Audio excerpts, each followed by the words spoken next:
On va se recueillir pendant une couple de minutes. Juste se recueillir avant de vous parler. Juste laisser descendre l'air un peu.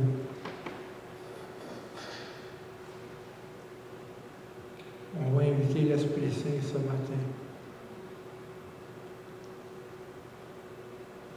à l'Assemblée. Que la gloire de Dieu soit ici présente.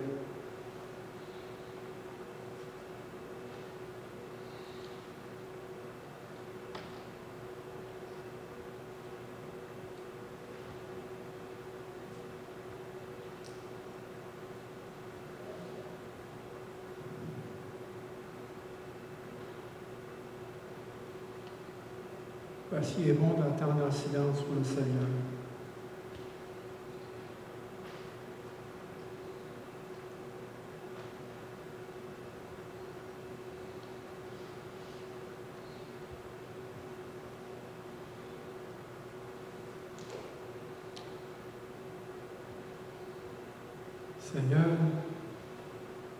Seigneur Dieu, bénis-nous ce matin par ton Esprit Saint. Remplis nos cœurs ce matin. Tiens-nous, Seigneur, à tes mains. Conduis-nous, Seigneur, dans ta parole. Bénis-nous, Seigneur. Ouvre nos cœurs ce matin. Mets ton onction sur ton messager. Car le message est plus grand que le messager. C'est par ton esprit que les choses peuvent s'opérer, Seigneur. Remplis-nous de ton esprit ce matin. Au nom de Jésus-Christ. Amen. Vous dire la Pentecôte, ça l'est dans l'Ancien Testament. La Pentecôte. Il appelle ça la fête des semaines. Et le dernier jour, le 50e jour, c'est pour remercier Dieu. On voit ça dans, pour ceux qui veulent prendre les lettres, dans Léviticus au chapitre 23, versets 15 à 22, Deutéronomie 16, versets 9 à 12. Et ça coordonne avec la fête des moissons. Et la fête qui s'appelle le pain sans levain et la Pâque, 7 semaines. Ça veut dire 49 jours. Et au 50e jour, on rend grâce à Dieu pour toute la récolte, pour toute la moisson. Et si vous savez qu'à la Pentecôte, le jour de la Pentecôte, il y a 3000 qui sont venus grossir les rangs de l'Église. 3000. Je suis dans Actes.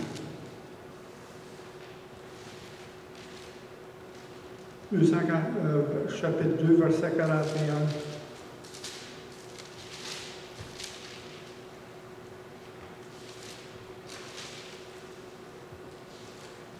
Ceux qui acceptèrent sa parole furent baptisés. Et ce jour-là, le nombre des disciples augmenta d'environ 3000. C'est la première moisson de l'Église. On fait ça. Parce qu'on a vu un matin dans Jean, je commence dans Jean, au chapitre 20, verset 21.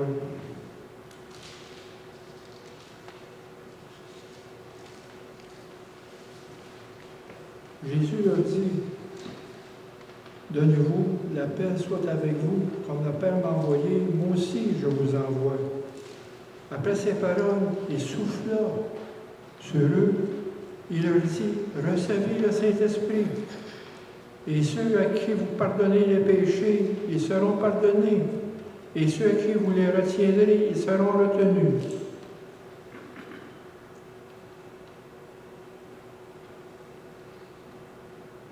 Ça, c'est le jour avant la Pentecôte.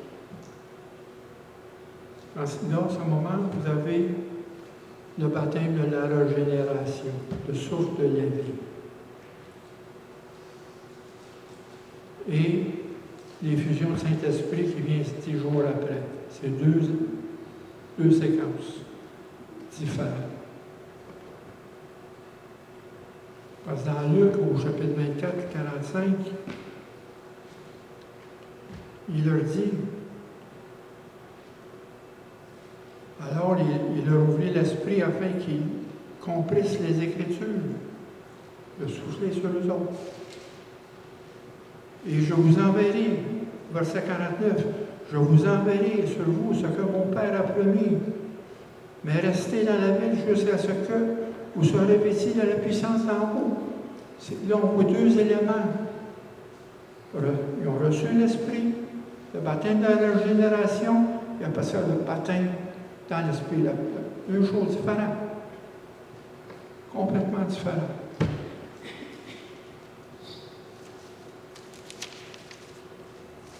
Et à ce moment-là, quand Jésus a dit recevez le Saint-Esprit, il a soufflé sur les apôtres. C'est le commencement de l'Église. Ce n'est pas la Pentecôte, c'est le commencement de l'Église. Là, c'est la même chose. Quand on a reçu ce baptême de régénération, on a reçu Jésus et l'Esprit est entré en nous. Chacun de vous a eu une nouvelle naissance.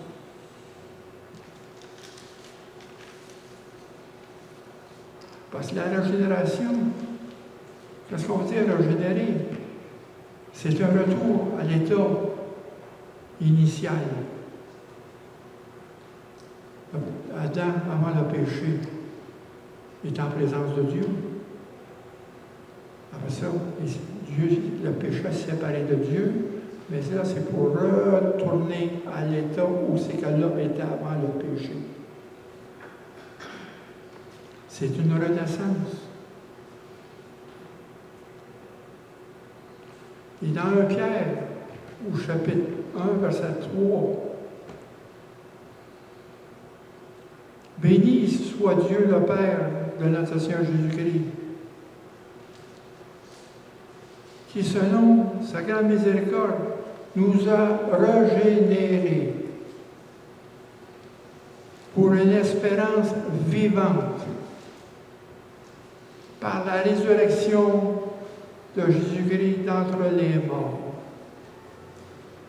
Puis au verset 23, puisque vous avez été régénérés, non par une semence corruptible, mais par la semence incorruptible, par la parole vivante et permanente de Dieu. C'est la parole de Dieu. C'est pas la parole qu'on a été régénérés. Parce que la foi vient de qu'est-ce qu'on entend. Qu'est-ce qu'on entend, c'est la parole.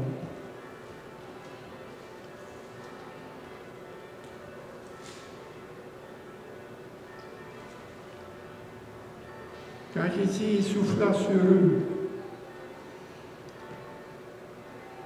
c'est la même chose quand on fait référence à une régénération dans Genèse, au chapitre 2, verset 7. Dieu souffla dans les narines. C'est le même mot. Souffler, c'est le souffle de vie. Et l'homme est devenu un être vivant. Dans Ézéchiel 37, 9, il a soufflé sur les morts. L'Esprit est entré sur les morts et les morts sont relevés. Ils ont fait un réveil. On parle de ça dans Ézéchiel, la même chose, le souffle de Dieu. C'est quand vous êtes arrivé à Jésus, c'est que vous avez eu le souffle de la vie. L'Esprit de Dieu est rentré en vous. Avant, votre esprit était mort. Sans l'Esprit de Dieu, déconnecté de Dieu. On a eu le souffle de la vie, la régénération, la nouvelle naissance. Oui, Jean-Baptiste a fait le baptême d'eau, mais Christ nous a baptisés dans l'Esprit. Parce que Jean utilise ce verbe pour indiquer en parlant de souffler que Jésus donnait l'Esprit pour apporter la vie et une nouvelle création. Et Christ, nous sommes en lui de nouvelles créatures. Corinthiens, chapitre 5, verset 17. Par sa résurrection, Jésus est devenu un esprit vivant. C'est pour ça qu'il dit, ici dans Pierre, il nous a régénérés par une espérance vivante, par la résurrection de Jésus-Christ d'entre les morts. Il était ressuscité, il est revenu à la vie.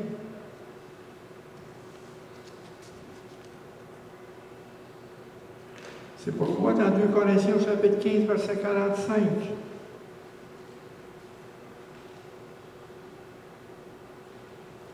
c'est pourquoi il est écrit, le premier Adam devint une âme vivante. Le dernier Adam, c'est Jésus, est devenu l'esprit vivifiant.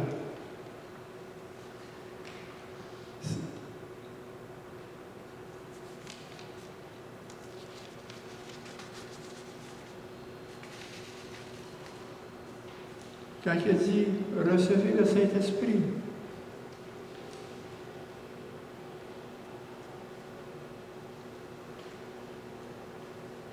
c'est pas le baptême de l'Esprit. Il ne faut pas se mélanger. Recevez, c'est le don du Saint-Esprit. Le Saint-Esprit est entré en nous et on a commencé à vivre en Jésus. C'est une nouvelle vie, une nouvelle naissance, une recréation. On a été recréés de nouveau. On est de nouvelles créatures. Dans Romains 8, verset 10, il dit, si Christ est en vous, le corps, il est vrai, est mort à cause du péché, mais l'esprit est vie à cause de la justice.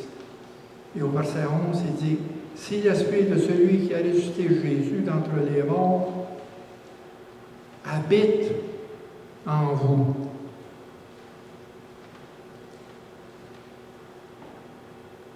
Celui qui a ressuscité Christ d'entre les morts rendra aussi la vie à vos corps mortels. Par son esprit habite en vous. C'est le source de la vie, l'esprit qui est en nous. Nous avons reçu l'esprit. Celui qui a reçu Jésus et qui croit en lui.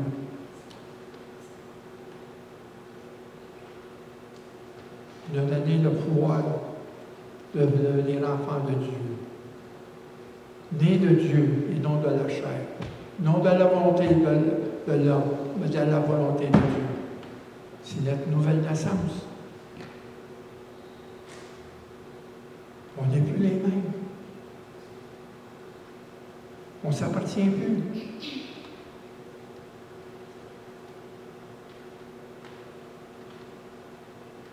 Je ne m'appartiens plus. J'appartiens à tous vous autres. J'appartiens au corps du Christ, comme chacun de vous.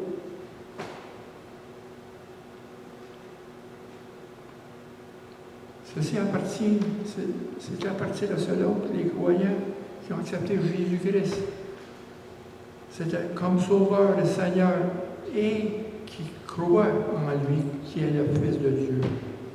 Alors le Saint-Esprit vient habiter en lui. On invite Jésus.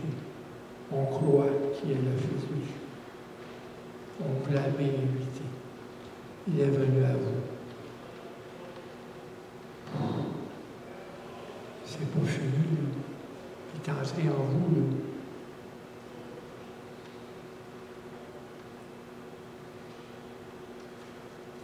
La réception de la vie de l'Esprit, quand aussi, dans Jean 20, encore là, la réception de la vie que nous avons précède l'autorité de Jésus. Ici, au verset 22, après ces paroles, il souffla sur eux, il leur dit, recevez le Saint-Esprit, et ceux à qui vous pardonnez les péchés, ils seront pardonnés. Et à ceux qui vous les retiendrez, ils seront retenus.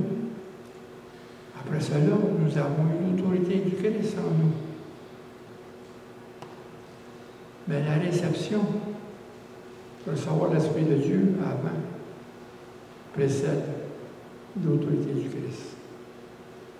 Comme dans Matthieu 16. Il dit, ce que vous avez lié ici sur la terre sera lié en haut. Ce qui sera délié ici sur la terre sera délié en haut. L'autorité du Christ. C'est pour ça qu'il faut passer par le baptême du Saint-Esprit pour que l'Église opère. C'est pas nous qui opérons, c'est le Saint-Esprit. C'est ce qu'on a dit tout à l'heure. Hold me, fill me, use me.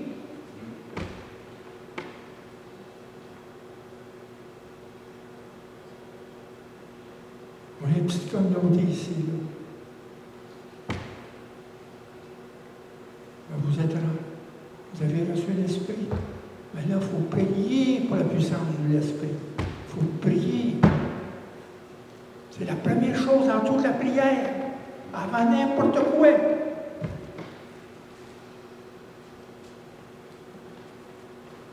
Parce que ça, c'est deux œuvres distinctes de la vie des croyants. La réception de l'Esprit au moment de la régénération et le baptême de l'Esprit, le déversement de l'Esprit, l'effusion.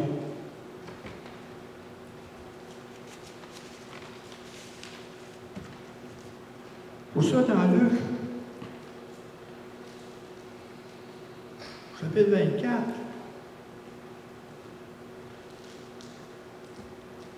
Luc ici, il dit, verset 15, il dit, il parle de l'ascension de Jésus. Il finit son évangile par l'ascension. C'est là où c'est que le mystère de Jésus s'est fini sur la terre, à son ascension. Puis 10 jours après, c'est là que la puissance, l'Église est équipée de la puissance du Christ pour continuer son œuvre.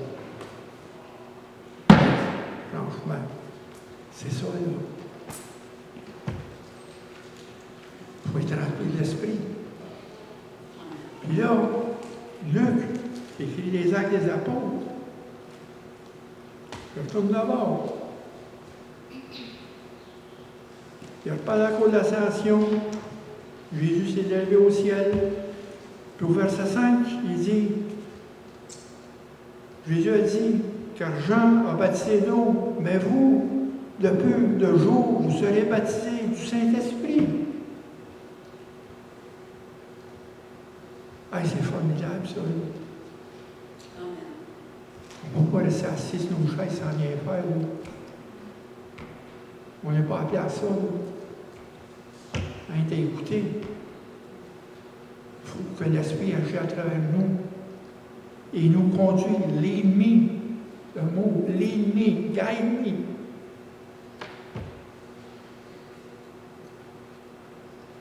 ne faut pas s'en faire, vous allez voir tout à l'heure. Où c'est qu'on s'en va. Et au verset 8, il dit, mais vous recevrez une puissance, le Saint-Esprit survenant sur vous, l'effusion de l'Esprit, rempli de l'Esprit. Hey, ouais.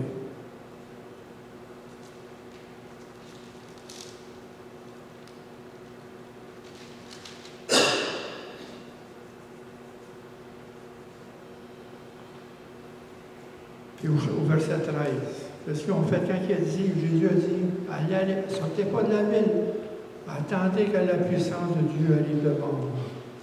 Attendez la puissance de Dieu. Ils sont réunis dans la chambre haute. Au verset 13, dans Actes. Ils furent arrivés, ils montèrent dans la chambre haute, ils se tenaient d'ordinaire. Et après ça, au verset 14, tous d'un commun accord persévéraient dans la prière.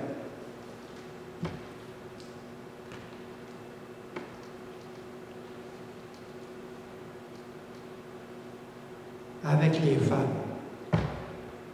Marie, la mère de Jésus, et les frères de Jésus, tous étaient dans la prière. Regardez dans Acte 31, la même chose.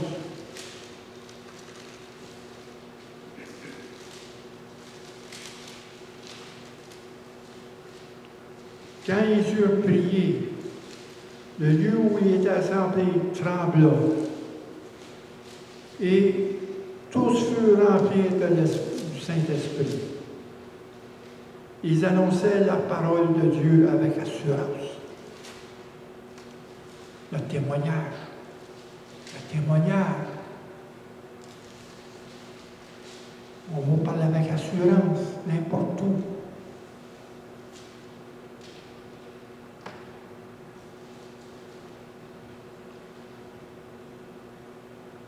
Ils sont venus en prière. Ils ont attendu l'Esprit. Quand on dit attendre, en anglais, j'aime mieux le mot wait. Wait.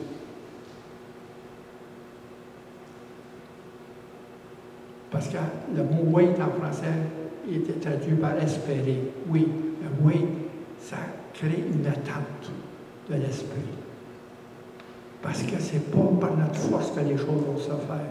Il faut que l'Esprit vienne sur nous avant de faire les choses. Attendre. C'est le mot qui est dur à comprendre. Oui, attendre.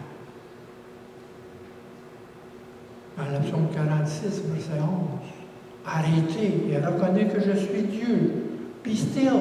Still veut dire laissez les choses douces entre les mains de Dieu. Prenez pas les choses dans vos mains. C'est ça. Be still. Arrêtez. Vous allez voir tout à l'heure, on va finir dans Zacharie. Il nous dit la même chose.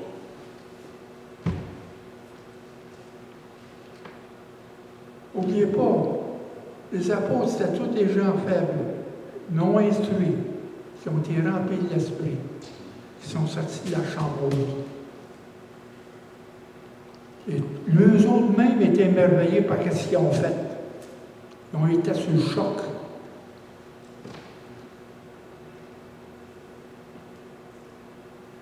Remplis du Saint-Esprit, baptisés dans le Saint-Esprit. Mais souvent, le baptême du Saint-Esprit donnera aux croyants l'assurance et la puissance nécessaires pour accomplir de grandes œuvres au nom de Christ, pour rendre un témoignage efficace.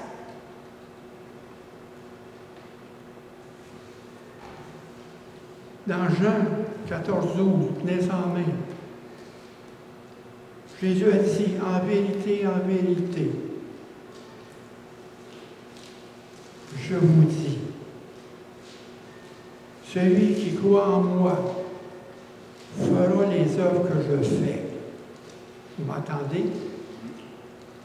Qu'est-ce que la parole dit? Vous ferez les œuvres que je fais.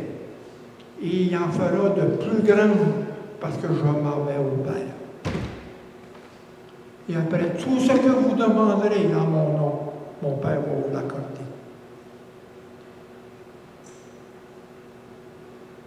Vous allez faire des œuvres de corps du Christ. C'est Christ lui-même sur la terre. C'est lui qui est en train. Il est à travers nous. C'est à ce jour de la Pentecôte qu'on a été équipé de la puissance pour faire le mystère du Christ sur la terre. C'est par le Saint-Esprit que tout s'opère. C'est pas par nous. C'est pas par notre énergie, c'est pas par notre leadership. C'est par l'Esprit que ces choses s'opèrent. Attendez, respirez un peu.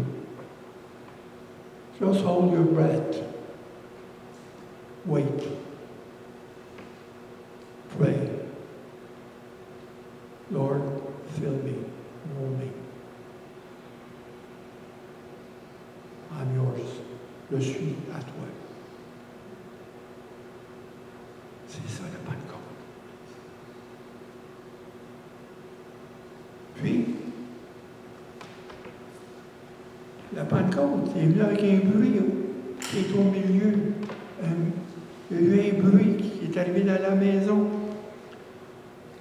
Un vent impétueux. Tout à coup vient du ciel un bruit, celui d'un vent impétueux.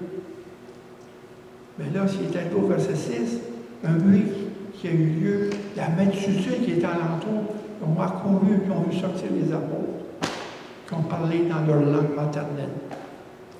qui ont prêché. Le bruit. Et tombé dans Jean 3.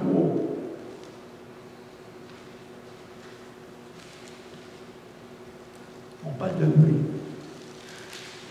Oui, c'est un coup de vent. L'esprit, c'est un coup de vent qui passe à travers une église, à travers une communauté. C'est un coup de vent. C'est pour ça qu'ensemble, il faut être là en prière. Pour ce coup de vent-là passe. Parce que moi, je n'irai pas dans la rue, moi, le péché par moi-même, les hommes. Mais c'est l'Esprit qui va m'envoyer dans la rue le péché, les hommes.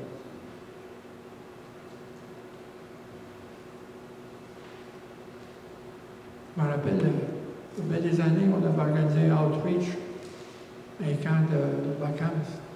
Puis c'était justement ce qu'on faisait à Saint-Sauveur. Bon, je me suis mis en plein dans la porte de l'église ici, puis j'ai prêché Jésus. Tout le monde était parti. Tout le monde était soulevé. Parce que l'Esprit m'a emmené là. Pau! C'est la même chose pour chacun de vous. La manifestation du Saint-Esprit à travers laquelle Jésus manifeste sa gloire.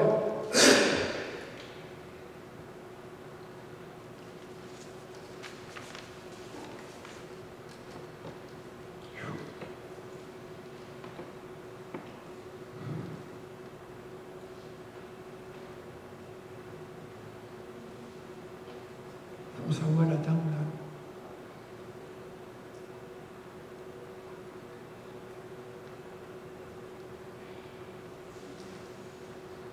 Oui, attends.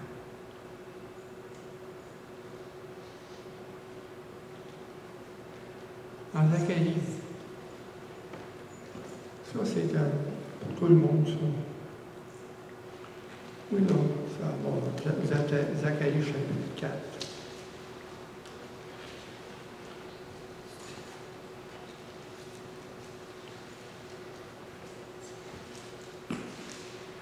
Au verset 6. Il reprit, il me dit, c'est ici la parole de l'Éternel adresse à Zorobabel. Ce n'est ni par la puissance, ni par la force, c'est par mon esprit, dit l'Éternel des armées.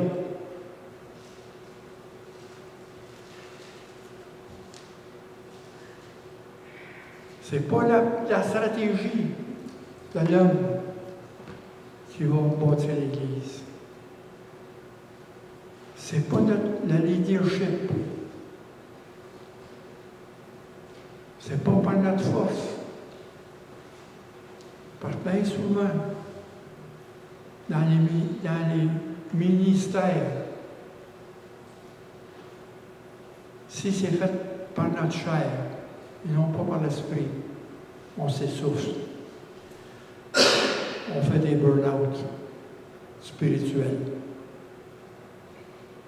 Ouais, des burn-out spirituels, comme on a entendu, bien on connu des burn-out spirituels.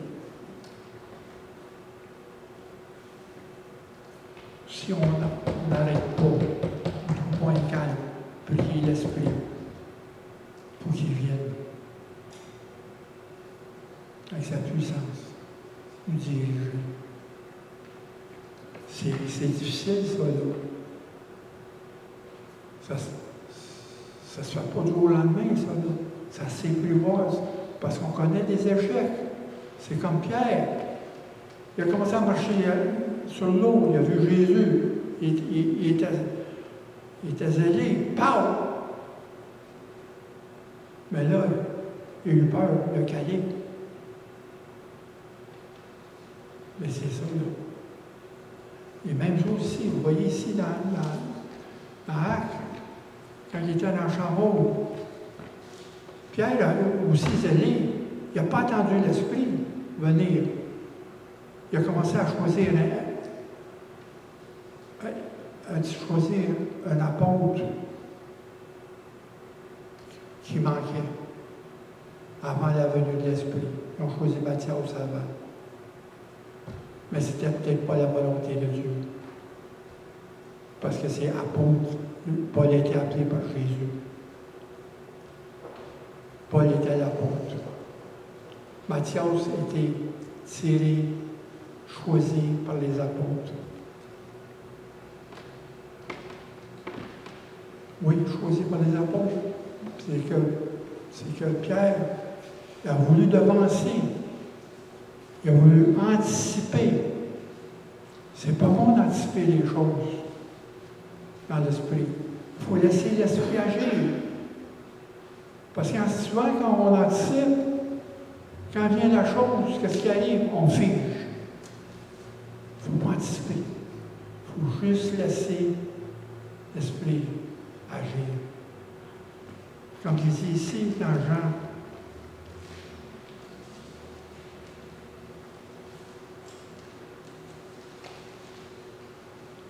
dans Jean 3, chapitre 3,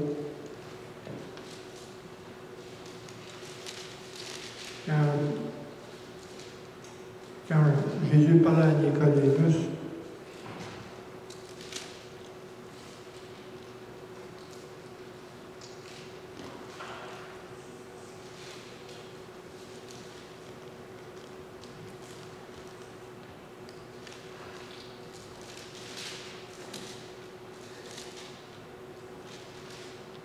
et ça, c'est une parole qui m'a tout le temps frappé.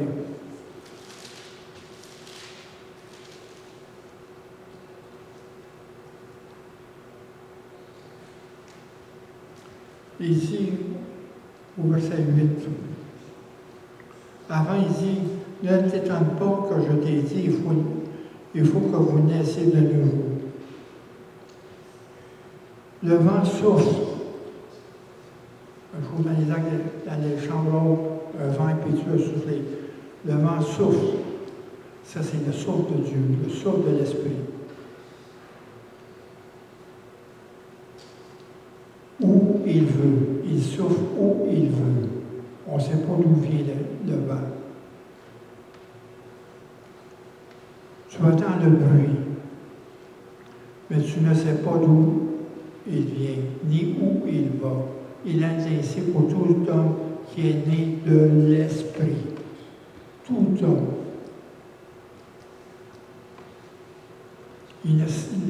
L'homme ne sait pas où c'est qu'il va aller, où c'est que l'Esprit de Dieu va aller, où c'est que la volonté. Seigneur, que ta volonté soit faite.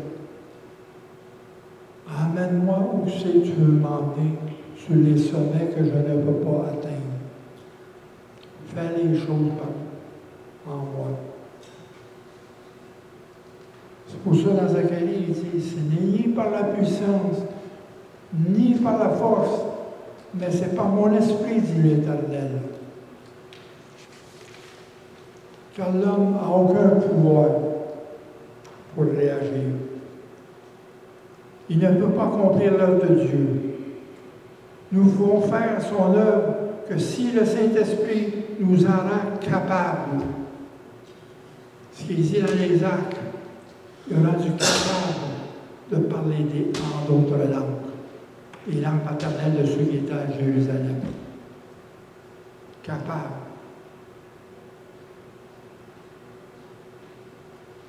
Jésus a commencé son ministère dans la puissance du Saint-Esprit. Le Saint-Esprit est tombé sur lui. Et l'Église fut remplie du Saint-Esprit le jour de la Pentecôte, de la puissance de Dieu, de la direction de Dieu, le jour de la Pentecôte. C'est le baptême dans l'Esprit, le baptême de l'Esprit. Pour agir au nom de Dieu, ce n'est que si l'Esprit continue à diriger nos vies et les remplir de puissance que nous accomplirons la volonté de Dieu pour nous. C'est pourquoi Jésus baptise dans le Saint-Esprit ceux qui le suivent. Jésus baptise dans le Saint-Esprit ceux qui le suivent. Quand il dit dans Jean,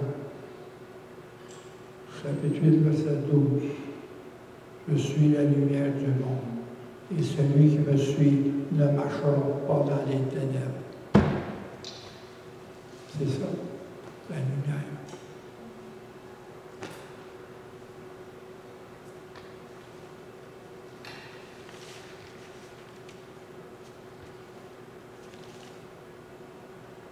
Et après ça, au verset 10, dans Zacharie, car ceux qui méprisaient le jour de faible commencement se réjouiront en voyant le niveau de la main de Zorobabel.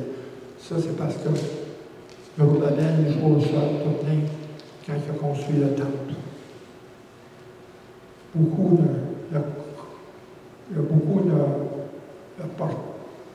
ne pas porté attention à Zorobabel. Il dit, il ne sera jamais capable de faire.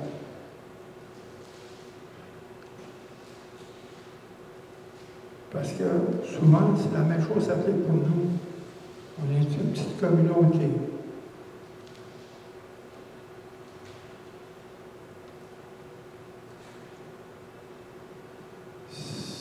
Pour ceux, ça paraît bien insignifiant aux yeux de beaucoup de personnes. Une petite communauté comme la nôtre. Cependant, il faut regarder le travail qui se fait par Dieu ici. Ça paye bien insignifiant. Car ceux qui méprisaient le jour de faible commencement,